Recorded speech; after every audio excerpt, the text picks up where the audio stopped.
Halo, Assalamualaikum warahmatullahi wabarakatuh.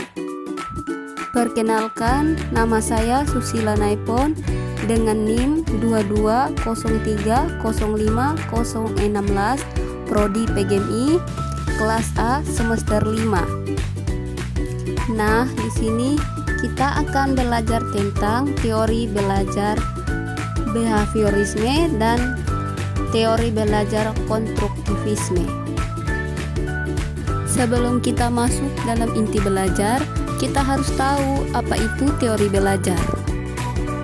Teori belajar merupakan cara yang dilakukan peserta didik dan guru dalam memperoleh maupun menyampaikan ilmu pengetahuan melalui proses belajar atau mengajar.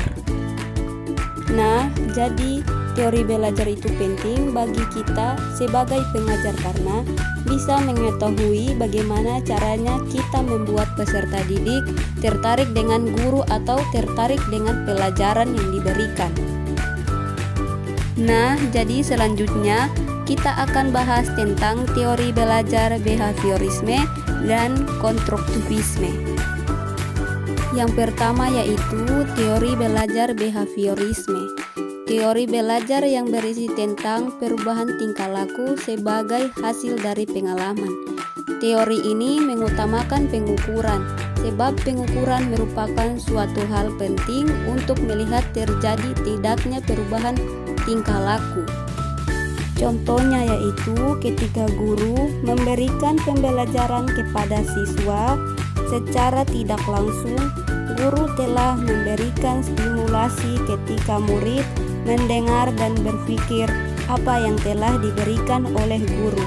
Artinya, para peserta didik telah mendapatkan stimulasi yang telah diberikan, maka itu sudah dapat diukur sebagai perubahan tingkah laku dari peserta didik. Dan yang kedua yaitu teori belajar konstruktivisme. Konstruktivisme adalah sebuah pendekatan yang berfokus pada peran aktif siswa dalam membangun pengetahuan mereka sendiri. Pendekatan ini menekankan pentingnya pengalaman, interaksi sosial, dan refleksi dalam proses pembelajaran. Dengan menerapkan prinsip-prinsip konstruktivisme, guru dapat menciptakan lingkungan belajar yang mendukung siswa untuk menjadi pembelajar yang aktif, kreatif, dan berpengetahuan.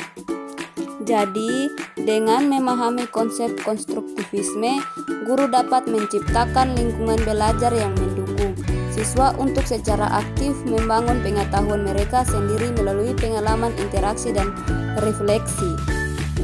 Jadi, contohnya yaitu konstruktivisme bukan hanya sebuah teori, tetapi juga sebuah pendekatan praktis yang dapat diterapkan dalam berbagai konteks pembelajaran dengan menciptakan lingkungan belajar yang mendukung siswa untuk aktif membangun pengetahuan mereka sendiri.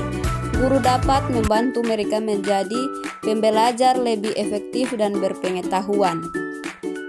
Itu saja yang dapat saya jelaskan, kurang dan lebih saya mohon maaf. Wassalamualaikum warahmatullahi wabarakatuh. Terima kasih.